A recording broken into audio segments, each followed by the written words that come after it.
Hello दोस्तों, आ जाओ खाना खाने।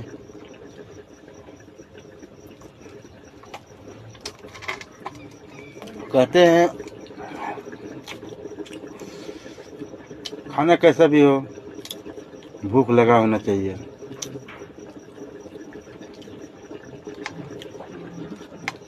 है। लोग कहते हैं कि शराब पीने से कलेजा जलता है, और मैं कहता हूँ कलेजा जलता है तभी शराब पिया जाता है। Good bye.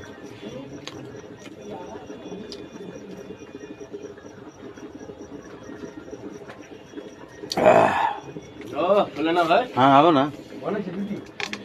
हाँ